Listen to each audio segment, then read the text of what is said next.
need the best. That's why you're here. But now, What's got Billy so spooked? there's something out there waiting for us. And it ain't no man. They're up against the ultimate enemy. Holy Mother of God. Nothing like it has ever been on Earth before. She says the jungle just came alive and took her. We cannot see it. No blood, no bodies. We have nothing.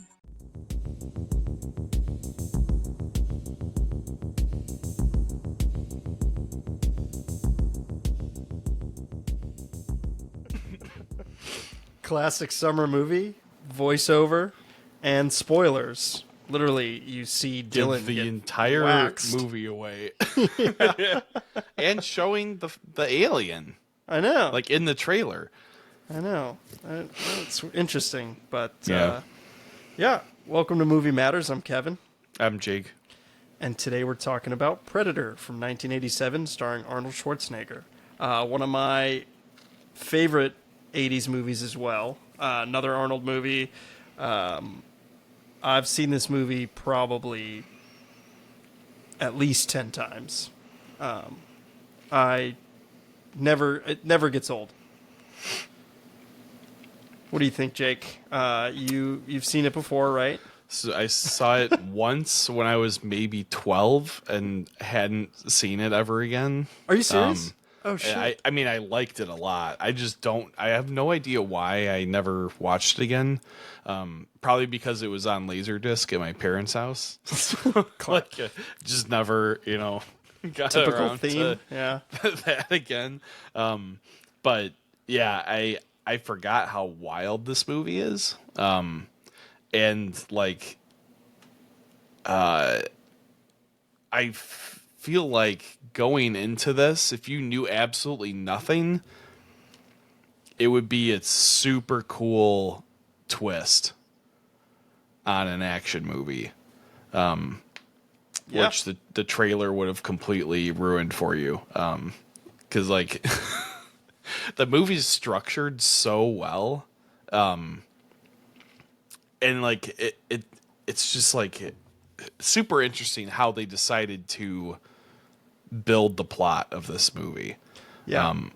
Which like, it starts out as like covert, black ops kind of action movie, and like, by like a half hour into the movie, there's shit blowing up everywhere and people are getting absolutely wrecked, and like, you find out that there's like a double cross going on, and like it's much more like Commando-esque than a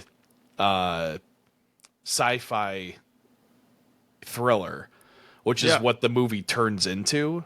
Yeah, and which horror. is like, which is it's just so cool.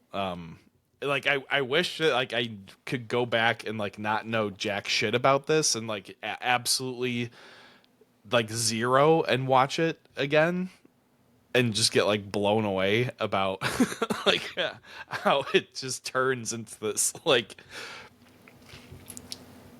it's like you said, it's like a horror film, it's sci-fi, it's like a psychological thriller at times. Like it's an unbelievably well crafted narrative, and it's structured so well in the 3 acts. And the pacing is excellent. It's got awesome one-liners in the beginning. Oh yeah. And then like all the, like I think what's really cool about this is like you get every action trope ever in that first act, and then they like drop all of it. Yeah. And it goes into like straight survival horror almost. It's super cool. It strips all these like macho, big muscle-bound dudes down to like not having to use weapons and having to use their brain, and it's awesome. And it's a survivalist horror thriller film, and it just fucking kills it at it. Yeah. Yeah, this movie, there's a lot of awesome background information on this movie. I did a decent amount of research on it. But the movie made a good amount of money. I mean, Schwarzenegger was a big, obviously, star, and we talked about Commando. This movie is endlessly quotable, in my opinion. Like, there's so many classic lines, and that's what always sets apart Schwarzenegger movies versus Stallone movies to me is the one-liners and how you quote it. I mean, this movie has the most famous line of Arnold Schwarzenegger, "Get to the chopper." You know, it like that's one of his most iconic lines. You know, you could obviously And argue that you I'll are be one back. ugly motherfucker. Yeah, again, there's Great line. so many lines. And what's crazy is like Schwarzenegger, Arnold was so smart. He's a smart guy. I don't know if you or anyone that's listening has watched his documentary. He's got a really good one on Netflix. He's just a smart dude. And like he always picked winners for movies. Like all these movies made a ton of money, and like he knew this movie was going to be a big hit just because of how impressively muscular and big all the heroes are in this movie. Yeah. And I even argue in like how impressively big and muscular the Predator is. Like, Yeah. that's another thing. And like Stan Winston created the Predator and only had 6 weeks to do it for this movie, which is insane. Because originally it was some crazy weird alien that Jean-Claude Van Damme was cast as. Huh. Did you know that? No. But Yeah. I the whole time watching this, I was thinking like how even more wild this movie would have been if they cast Stallone and Van Damme in it as well and just did like the Expendables like It's the basically- first time. Yeah, it's basically the Expendables, Yeah. prequel, if you will. Yeah, Jean-Claude Van Damme was cast as the Predator with the idea of him just being so physical because he was, a martial arts master. They wanted to make the Predator more like ninja-like and more of a hunter. I mean, that was the original working title for the movie was Hunter.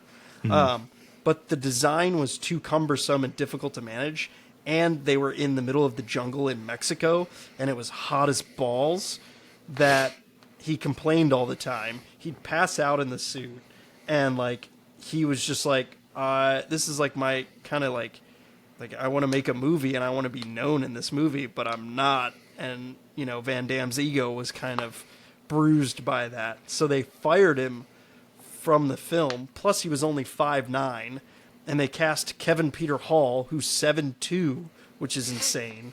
And they redesigned the suit. And that's where Stan Winston came in and, like I said, had 6 weeks to make this Predator design, which is obviously iconic and really impressive. Yeah, and all practical effects on the creature. There's some CGI or like, other kinds of effects in the movie, but like the creature is all real, when he's not invisible. And like so awesome the way like its mouth opens in like 4 directions and stuff is like wild. Dude, and that's like animatronics basically. Yeah, it's nuts. Like it's so cool. Yeah. Again, holds up. Like we've talked about it. Practical effects fucking hold up, and this movie holds up, especially with those effects. The failure of the first Predator suit and Jean-Claude Van Damme being fired halted production. Schwarzenegger recommended Stan Winston because they worked together on Terminator, and we talked about Terminator, and they wanted to build an all-new Predator, and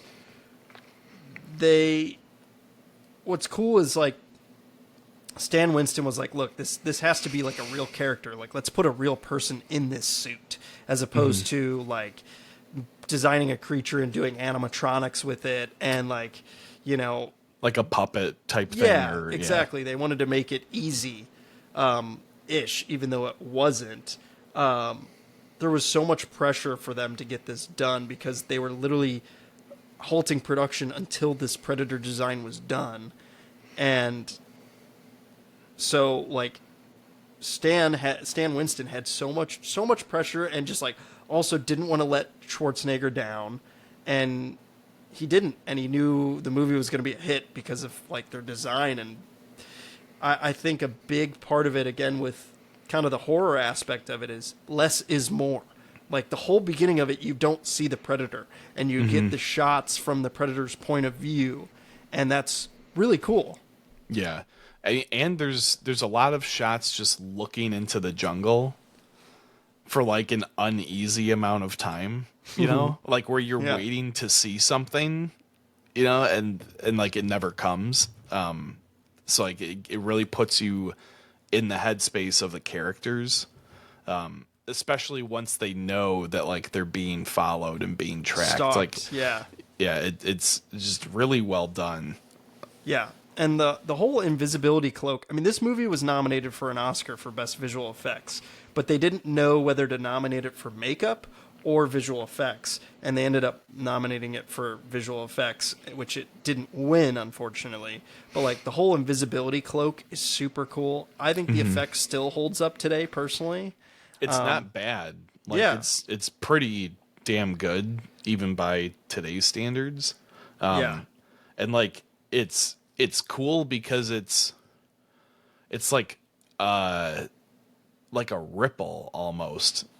In like there's like slices that kind of move, and like it's really neat. It's a really cool effect. Yeah, I read how they did it, and it's pretty interesting. They said it was achieved with a bright red suit because it was the complete opposite color of the green in the jungle and the blue sky, and the red was removed with chroma key, so they just basically like deleted it out, leaving an empty area. The take was then repeated without the actors using a 30% wider lens, and then when the two takes were combined optically, the jungle from the second take filled in the empty area. And then it that's basically, cool. Yeah. And so because it was shot with a wider lens, the vague outline of the alien could be seen with the background scenery bending around its shape, which is so cool. That's so badass. That's really cool. And the practical effect. Yep. Basically. Very intuitive. So, yeah, super cool stuff. Let's go back a little bit to the beginning of this movie, because the beginning is awesome. The soundtrack is so fucking awesome in this movie. Yeah. Alan Silverstreet, who did Back to the Future in '85, did this, and the soundtrack is so awesome. Super 80s badass, like gonna go fucking like stomp some mofos out. Like, yeah, it's great. Yeah. And just them coming in on the helicopter and like the crew getting out and them like kind of silhouetted, which is super cool, very hero status. You know, Schwarzenegger smoking a stogie in the helicopter, just like a boss, you know, just waiting for everyone else to get out, and then he finally gets out. And then the score just rocks, and then you meet Dylan, who's played by Carl Weathers, who's awesome in this. And they wanted Carl Weathers for the role, but it's kind of funny that, you know, obviously Carl Weathers is known for Rocky as well. Mm-hmm. And you know, working with Stallone, and now here he's working with Schwarzenegger, which is cool. And he's not this ripped in Rocky. No, he's jacked. He's pretty jacked in Rocky, but yeah, he's ripped in this. Yeah. Then he loses his arm and goes on to be in Happy Gilmore. So, and then loses his hand in Happy Gilmore. Chubbs. Yeah, that, you know, that scene of them arm wrestling in midair is, you know, famously memed now in our you know, time and day. And it's just so testosterone filled of just, you know, giant sweaty arms. Like it looks fake almost. Which is like how ridiculous it is, because it's mid-air arm wrestle. It's ridiculous. What's the matter? CIA got you pushing too many pencils. I love that. Again, iconic line, and there's just like little subtle lines that Schwarzenegger says. Like he grabs Dylan's tie. He's like, "What is this fucking tie business?" Like, it's I just love it. I love it. But when he first sees him too, he's like, Dylan, you son of a bitch. Yeah. It's Yep. so great. Like, Yep. What's crazy too with Arnold being as jacked as he is in this movie, apparently he lost over 25 pounds prior to filming in order to be more ripped and more muscular. jeez. And he was losing weight throughout the production too because the conditions for this like It's set, probably like 150 degrees like all the time. well, that and they like the hotel they were staying at, apparently their water filtration unit failed and the hotel didn't tell any of the cast or anyone at the hotel. So everyone got super sick and yeah, Montezuma's revenge and shat and vomited, like just horrible conditions based on that, which was horrible. I read that Schwarzenegger would do a take all serious and then he'd literally they'd yell cut and he'd have to run to the bathroom. Like, God. Imagine that. That's good acting if you ask me. You know? Yeah. Because it looks great on screen, and then Yeah. had to run and go shit his pants. Yeah, it's there's so many. Like, I have a huge list of just crazy shit, like and fun stuff that this movie has in it and about it. Like Carl Weathers joked in an interview that Schwarzenegger got him addicted to smoking cigars during filming. Because Arnold's like famous for smoking, you know, always have a stogie in my hand type thing. And Which is funny because he doesn't actually smoke cigars through most of the film. no, There's he like maybe maybe a couple two times. or three times. But Yeah. like it's not like he's chain smoking them. No. Like No.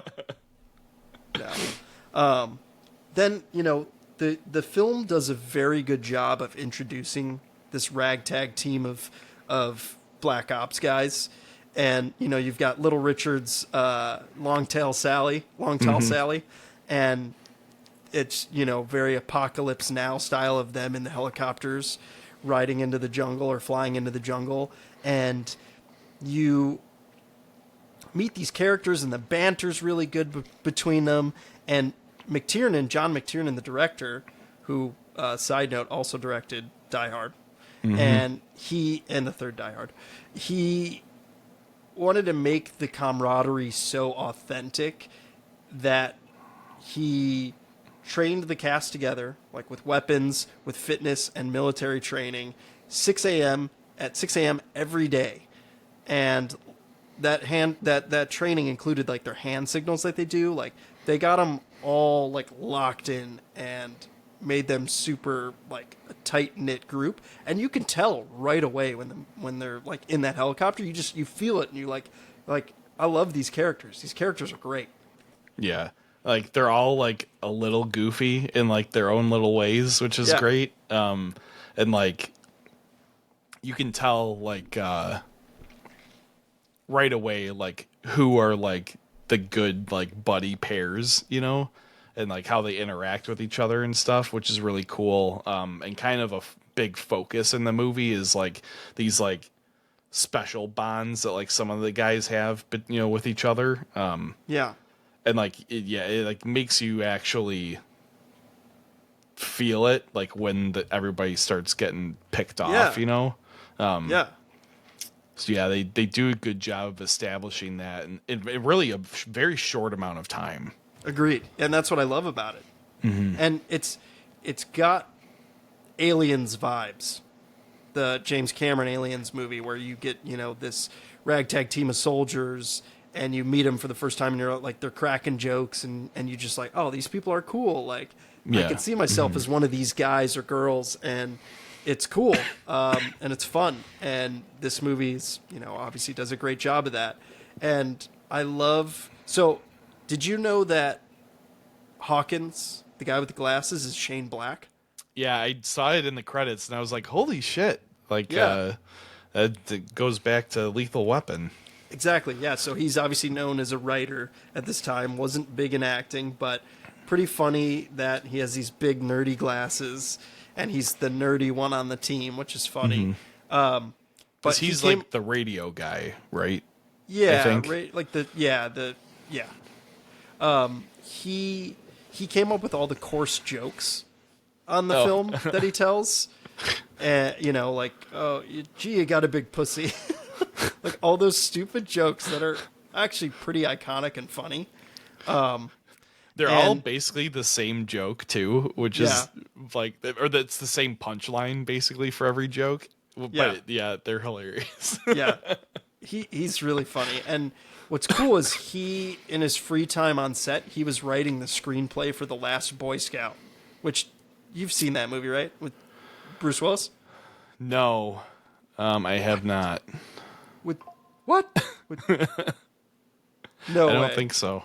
Yeah. Okay. Well, when we get to the 90s, we're watching that because that movie Yeah. is classic Bruce Willis, and I love that movie. And it's Shane Black. Even though that movie, the ending is just like very abrupt, it's a good movie. So, but I'm sure we'll circle back to that in the future. And then you got Jesse Ventura, who's a big A dude. sexual Tyrannosaurus. Yep. Like me, a sexual Tyrannosaurus. Yeah, it's so good. He's chewing. Has like he's the chewing world's dip. biggest wad of dip in his mouth throughout the whole movie. Yeah, yeah, and there's a really funny piece of trivia about him and Schwarzenegger. They got along super well, but they were very competitive with each other. So Ventura was very, very happy to hear that the wardrobe department said his arms were 1 inch bigger than Schwarzenegger's. And so he bet Schwarzenegger a bottle of champagne to measure their arms and see who's bigger. And Ventura lost. And it's because Schwarzenegger told the wardrobe department to tell Ventura his arms were bigger. That's hilarious. Yeah, like apparently, like there was a ton of pranks on set, and like again, that kind of goes with the camaraderie of the group.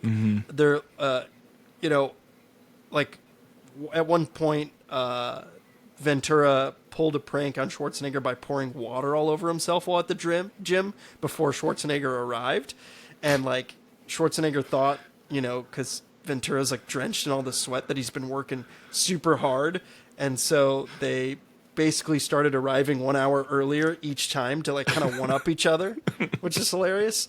And like even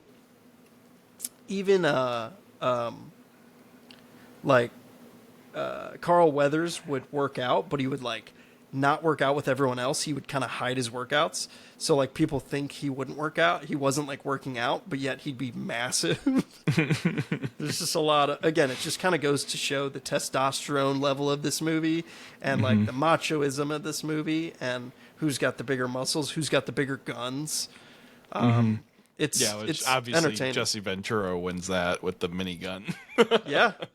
Yeah. And there's crazy things about that too. Like that gun, they had to slow the gun down, like the firing wise, because it was too fast for the camera to pick it up, which is insane.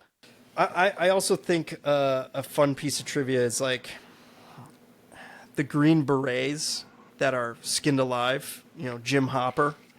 You know, I think that's I thought it was kind of a knock on Stallone being a Green Beret in First Blood. Like, oh, these Green Berets were sent in and they all died, and now we got to send in Schwarzenegger and his team that are a lot Isn't better. that they deal in Commando too? Yeah, pretty much. Where like I ate Green Berets for breakfast. Yeah, exactly. I think it's a knock on Stallone. And funny that the guy's name that got skinned alive is named Jim Hopper. That's the David Harbour's character in Stranger Things. His name. Oh yeah, you're right. And the Duffer Brothers got that name from this movie because they're big '80s guys, Nice. which is cool. Yeah, that's cool. I was like it like half triggered something when I heard it. I was like, that sounds Yeah. so familiar. But I couldn't place it. That's hilarious. Yeah. Yeah, and like even just the special effects of like the heat vision on the Predator is really cool. It just felt like something that had never been done before. especially in the 80s. I feel like even like now, so it still feels original and fun. And like I said, it holds up super well. Yeah.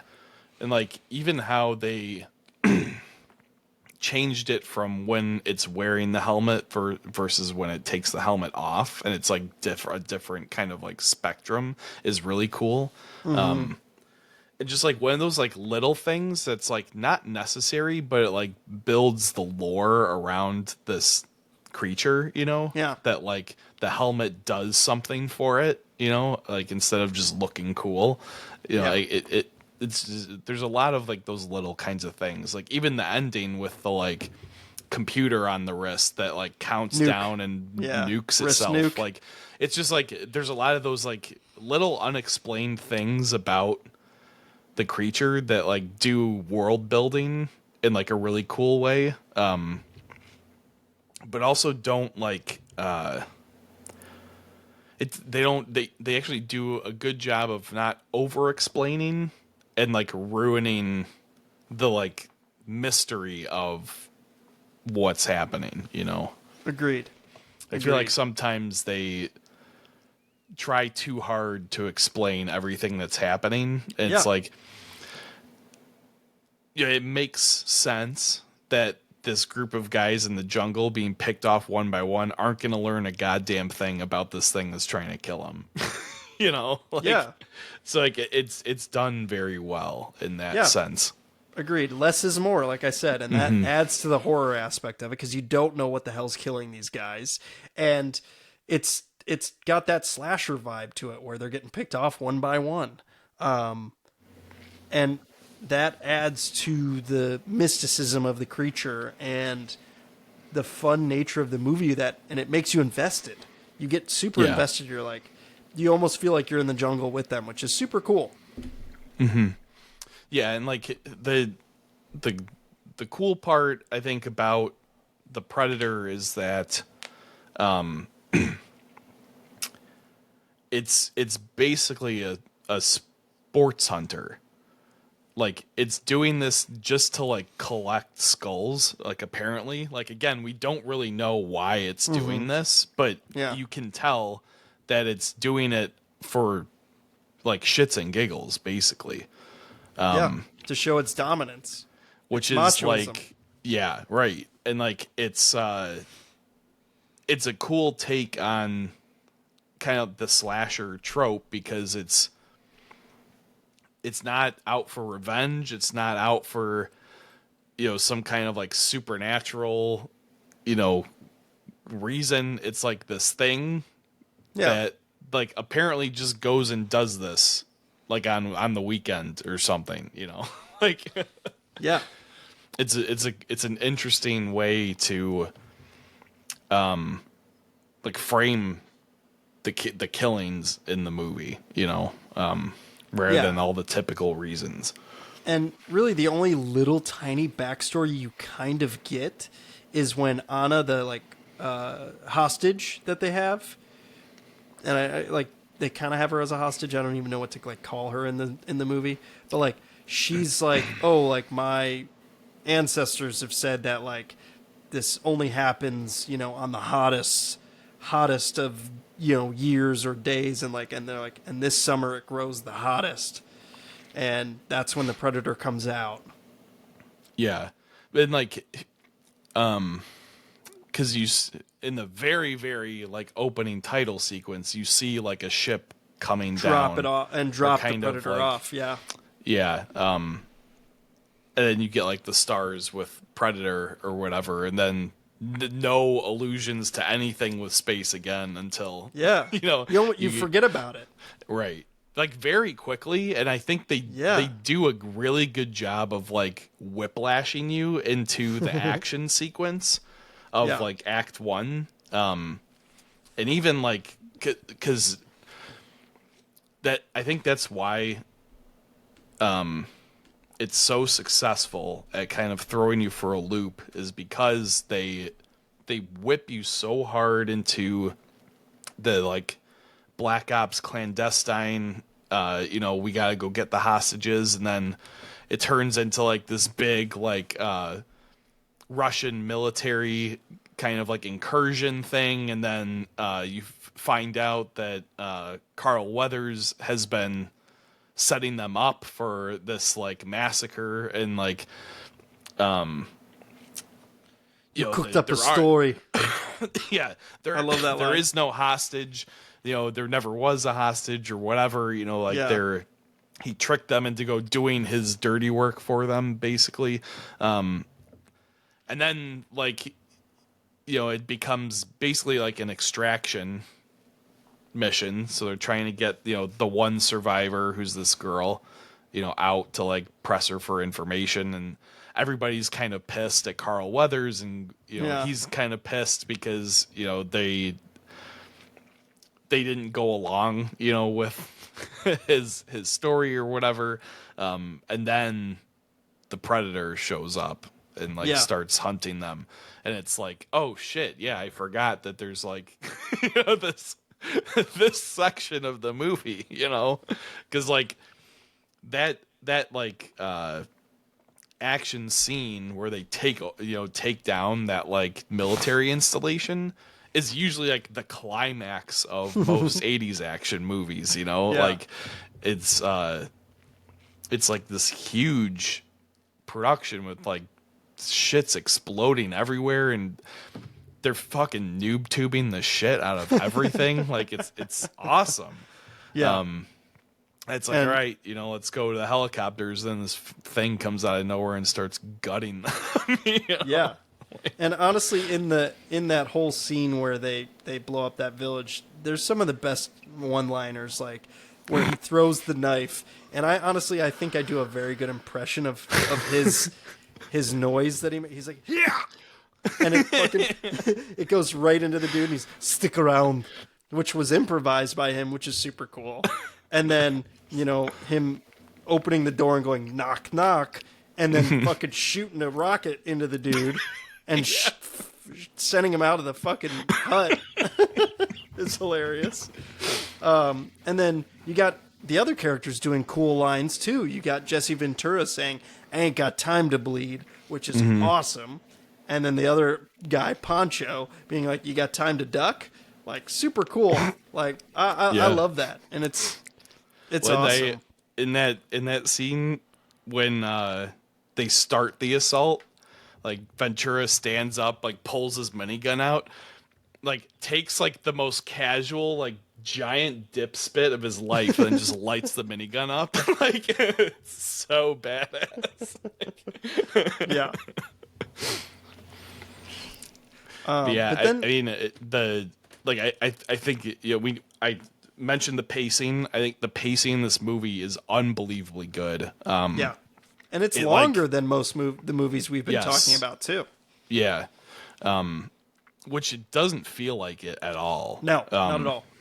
Like, I feel like they did such a good job of getting you hyped during the action sequences in the beginning, and then like the rest of the movie you'd expect to kind of be a come down, but then they ratchet up the tension in like the complete opposite way, and turn it into like a horror tension, which keeps you focused and on edge like through the whole thing, which is just it's masterfully done. It's just so good. It is. It really is. And like the sound effects of the Predator and the heat vision, like the whip crack of the whoosh to the heat vision is super cool. So Peter Cullen of Optimus Prime fame, the voice actor, Peter Cullen, he was tasked with doing the voice and like noises for the Predator. And they showed him some designs. He thought the Predator resembled like a dying horseshoe crab that turned over and gurgled. And so he used that sound. And, the Predator was never supposed to have that clicking sound. And that was the gurgle they used, which is super cool. Like, that wasn't in the script. And, like, Peter Cullen had just done the, like, noises and voice I put that in quotes, air quotes, for King Kong and was coughing up blood from it. So he wanted this vocalization because it was easier on his voice, which is hilarious. Yeah, I think the whole package of the Predator is just fantastic. You know, we talked about the costume design and everything is awesome. The helmet is so badass. Yeah. And like that reveal when he takes it off at the end and you see his actual face is like absolutely wild. And yeah, like the noises that it makes are just so spot on with like keeping it like so, it's like very foreign, but still accessible because it's still like a two-legged thing that's like swiftly moving through the jungle, but like it resembles humans almost because it's but hands. it's got these like weird otherworldly things going on that's not quite right, you know, and it's just such a great design overall. Agreed. It's iconic, and I mean, obviously, it spawned some sequels, which the sequels are okay, and it spawned Alien versus Predator, which is okay. But the Predator's blood is a really cool design, almost similar to like the blood design on an alien in the movie Alien, where it's acid blood. They originally had the blood being orange, but it was super difficult to accomplish this. And so an effects guy cut up some glow sticks and poured them into like basically liquid, and that was used. That and KY jelly was used for the blood, which is cool. And then you obviously get the iconic line of, "If it bleeds, we can kill it," which is such a cool line. And I love them setting up the booby traps, trying to capture this thing, and it shows how well they work together. And then Arnold goes out into the middle of his booby traps, and then the thing gets caught in his trap right behind him, which is awesome. And like that, it's just adds to that horror aspect of like this thing could be anywhere, especially with its invisibility cloak. And you never know when it's going to attack. And then you finally see it's in its full form when it's, it's like staticky and stuff like that. And it like touches his wrist to get rid of the invisibility cloak. I love that. I thought it was so cool. Yeah, and like they kind of build in, like they humanize it isn't like exactly right, but they kind of humanize it where they make it bleed. They make it like set its arm in place or whatever after it gets injured and like it screams, and like it's its leg. That's what yeah, was it's like like hurt, I think. right. And it uses that like med kit that it has, which is super cool.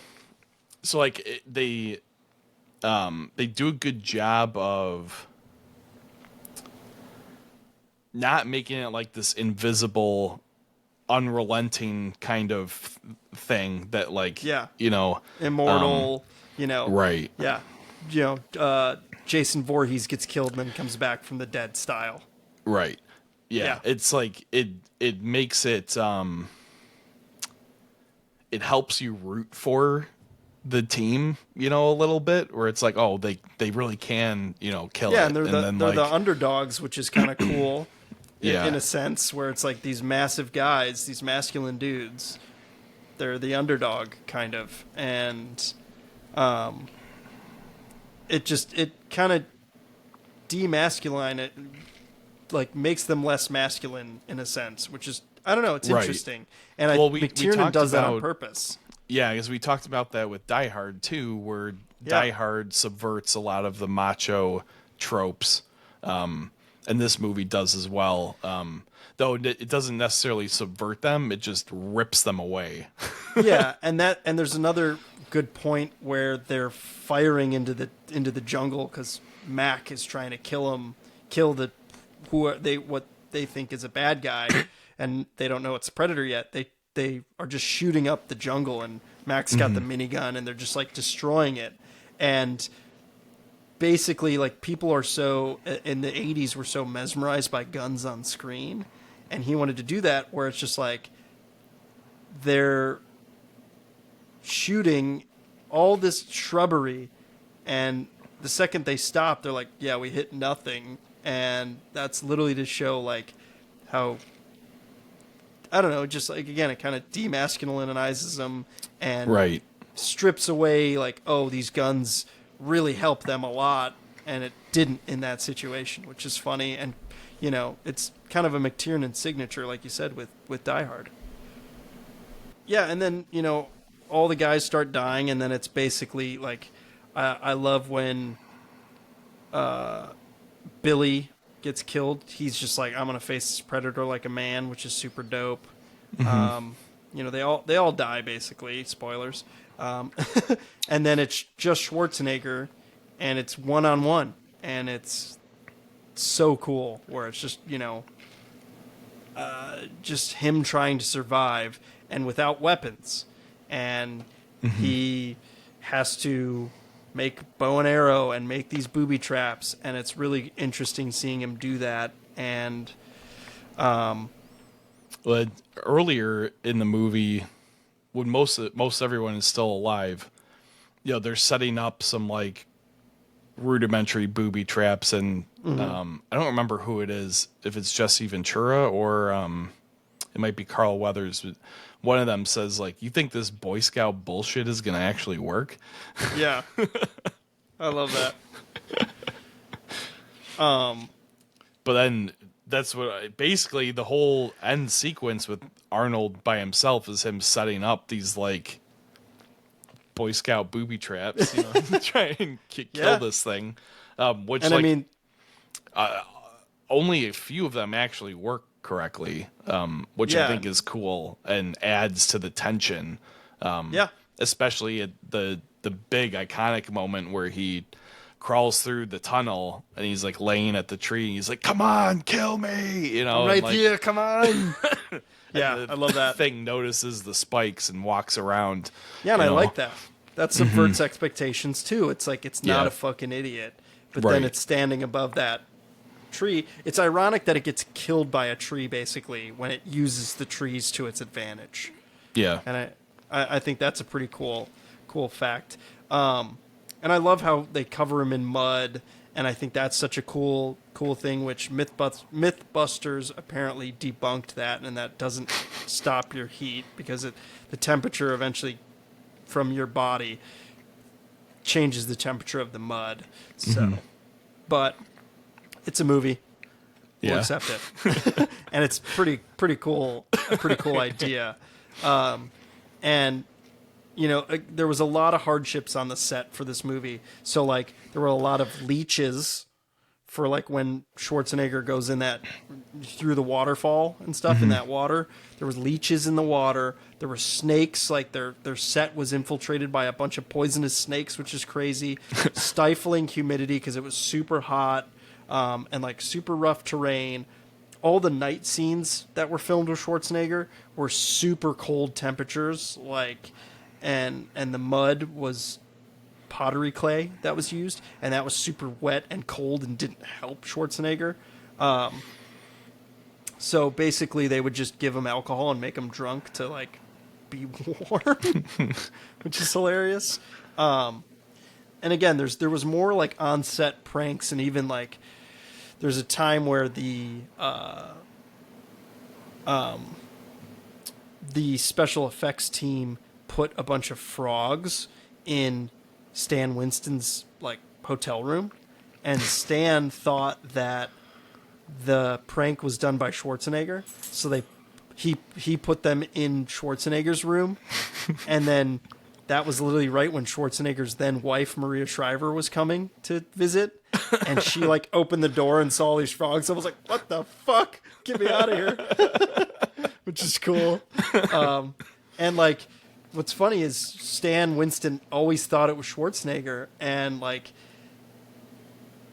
they finally, after like a long like years after the production, the special effects team finally admitted that they're like, yeah, it was us, which is hilarious.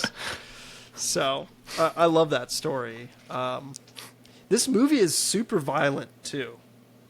You know, I just thought about that, like just the whole ripping out the spine of the dude, the people being skinned alive, getting shot in the head by the Predator's like arm cannon or like shoulder cannon. It's a violent movie, and I think the violence isn't over the top, but I think it's pretty like it's more gruesome than like Commando. Yeah, so I would say this movie is about as violent as Commando. I think Predator is a bit more like on the nose with its violence, and maybe a bit more it's a little bit more gory, though it's a little bit it's pretty refined. But it's like Commando. There's a lot of killing in Commando, but there's not a whole lot of like blood and guts and like blood splatter and like, you know, it's kind of, it's like action movie violence. Where in Commando, in Commando, and Predator is much more horror movie violence. Yes, I agree 100%. That's exactly what I was thinking. It's like it's definitely in more in line with horror and like. Freak out factor of blood, like, you know, Mac getting shot in the head and the blood washing over the camera style.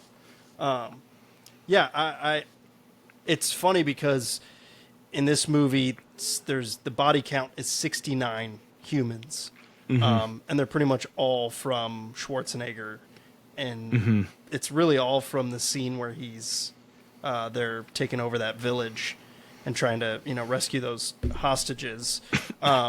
You know, and I think we talked about it. It was like, what was it in the 80s? It was like 80 people in Commando that he killed. Yeah. Like in this movie, it does not seem like he kills that many people, but apparently he does. Yeah, I mean, that sequence is fairly quick too. It's maybe like 10 minutes tops of like that actual like big action sequence. And yeah, I mean, if it's 60 people, then you take away the team, maybe like 50 people that are like like main characters probably getting killed. Yeah. I mean, that's like maybe like 5 people per minute or something like that. Like it's quite a bit. Yeah. I think the violence is fitting for the movie because of that horror aspect. Yeah. And the body count's not surprising, but like not surprising as it is in like Commando, where it's just, you know, people getting waxed. Right. Yeah. But it's interesting because this movie, and we kind of talked about it with Die Hard, you mentioned it, like this movie strips down these macho men, these masculine men, and makes them fight against this alien, you know, with using their own skills, like specifically, obviously, Schwarzenegger, Dutch's character, Dutch, and he, you know, is forced to, obviously, he loses his weapons, and then he uses bow and arrows with, you know, grenades on the end of them, and knives and booby traps and all that, and it really kind of just, like, brings it back to almost like a ancient time where you have to fight, you know, you have to hunt. Like, he becomes the hunter, you know? Yeah. Like, yeah, because the team is, like, like they're all like peak male like archetypes, you know, kind of. So like they use all this like firepower and stuff to help them complete their mission, but like there's several times where they're also just like beating the shit out of people, and like, you know, they're obviously like all built like absolute tanks, so like Yeah. It's not like outside the realm of plausibility that they could handle themselves in a hand-to-hand fight, you know, and stuff. Yeah. And what the alien actually does is no longer they are no longer the peak, like They're being not the dominant in one the jungle anymore. Yeah. And it's interesting to watch as each team member kind of starts to buy into this idea that they are being hunted. And it's really telling when I think it's is it Billy that's like staring off into the jungle, and Schwarzenegger's like, what's wrong? He's like, there's something out there. He's like, and he says like, I'm scared, which is like a very, considering they just like wiped out a village. Yeah. Like to hear one of these guys say that he's scared is like, okay, like that, yeah, like this is like a real problem for them, you know? Yeah. And then Poncho's like, bullshit, you ain't afraid of no man. And he's like, Billy's like, it's like, whatever's waiting for us, that ain't no man. You know? And that's such an awesome line. Again, this movie's filled with just such classic lines.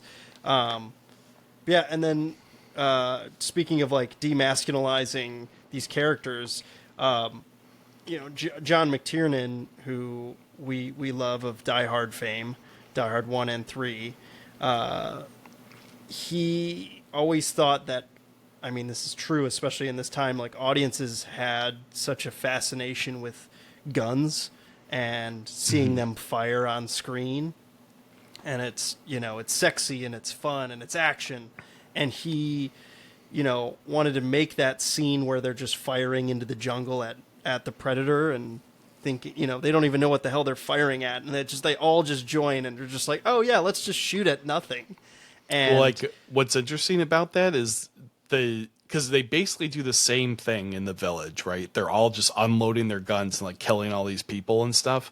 Yeah. And the main difference between when they're shooting into the jungle and when they're shooting in the village is that when they're doing it in the village, it's like macho, action,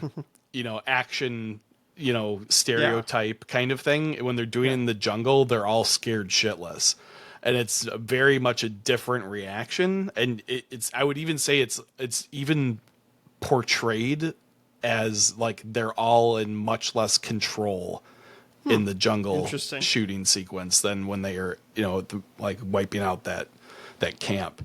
I think you can kind of see it on everyone's face when they're firing into the jungle, especially Mac.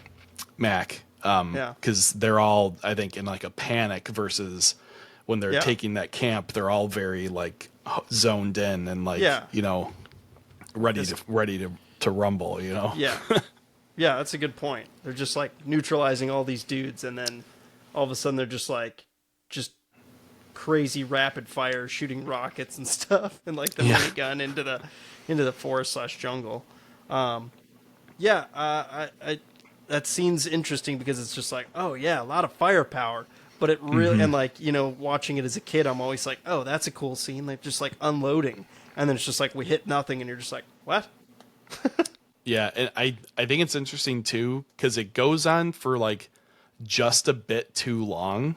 Yeah, and I think makes you feel like something's off.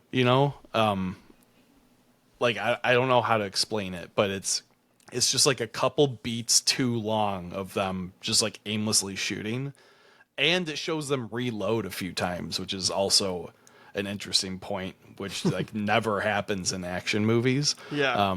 So yeah, I thought that was actually a pretty cool detail, and like I think helps build up this like helplessness or like the fact that they're less than this thing, Yeah, well, it's interesting. How do you make a horror movie with all these macho dudes with a fuck ton of guns? Right? How do you do that? And they do it. It's like the same thing for Aliens. Aliens is like a war action movie, but it's still got that horror aspect to it. But I don't know. This movie kind of sits between those two movies. Like it sits between Alien and Aliens, where it's like it's got that horror aspect, but it's got that war aspect.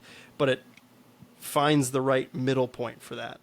Yeah. Yeah. It's a good movie. I love this movie. Yeah, it's really great. Yeah, and I always found it interesting that the Predator, doesn't just kill Arnold at the end, because it could easily do him, but I feel like it wants to show its dominance against him, and that's why it's like fighting him hand to hand, and it's like, like I can beat you without. It's almost like the ending of Commando, where it's like, I don't need no gun. Yeah, it's like the same thing, but the alien's cooler than Bennett in it. Yeah, not a like little at bitch. the end of the day, it's a sport hunter, and Arnold is the peak. Yeah, he's the lone survivor.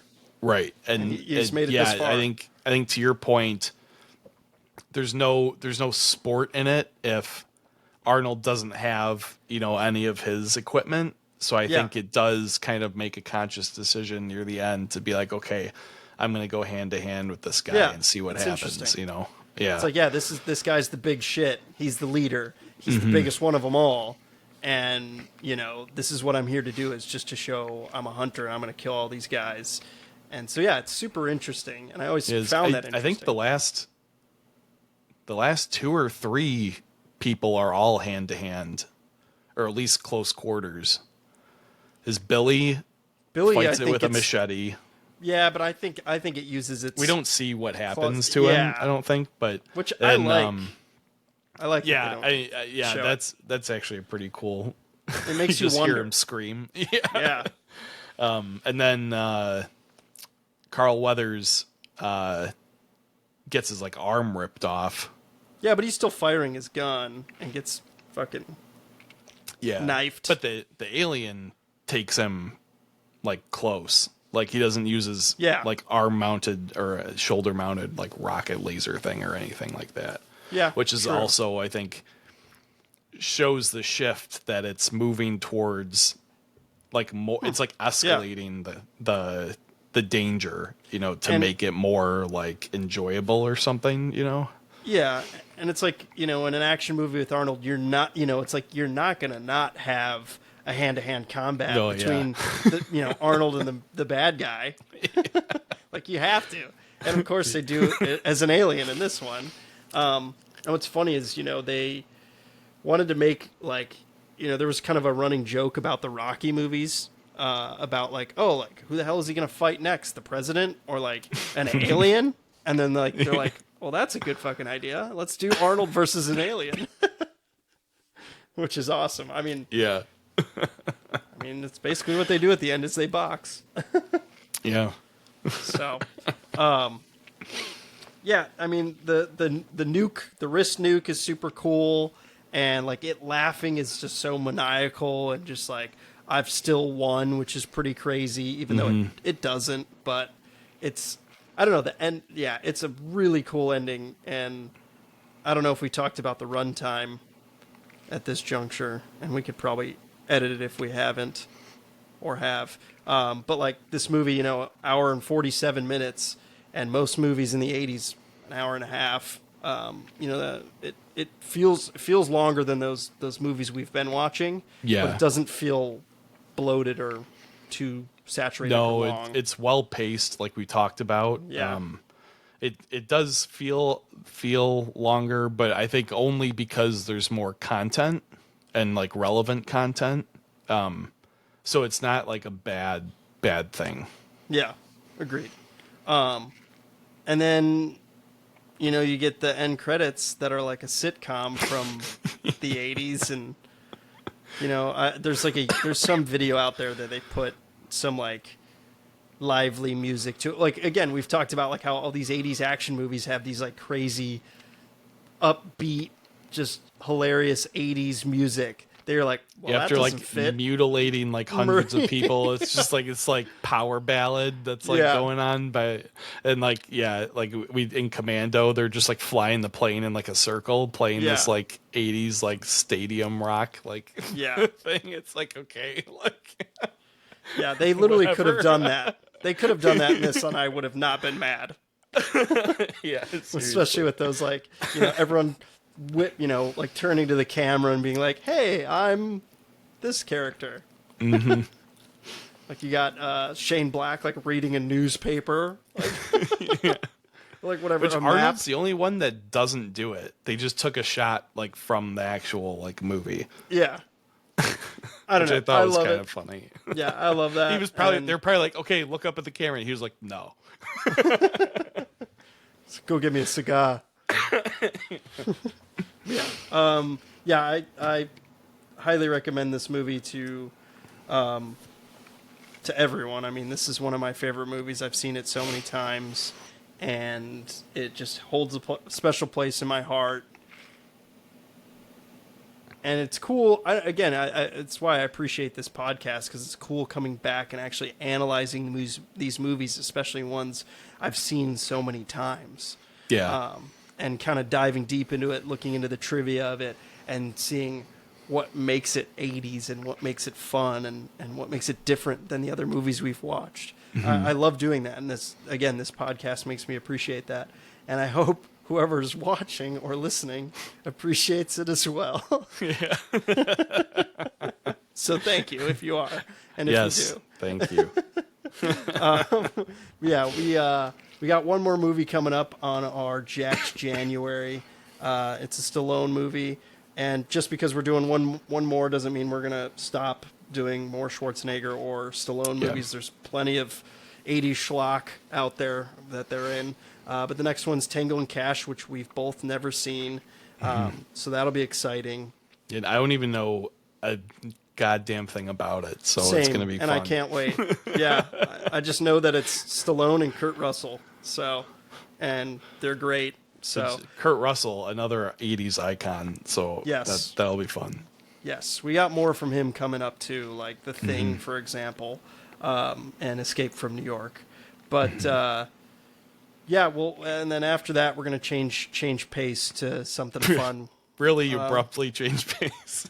Yeah, maybe we'll save that for next episode, maybe, and tell the audience what we're gonna watch. So, yeah, thank you guys for listening, and we hope you enjoy this as much as we do. Yep. See you next week.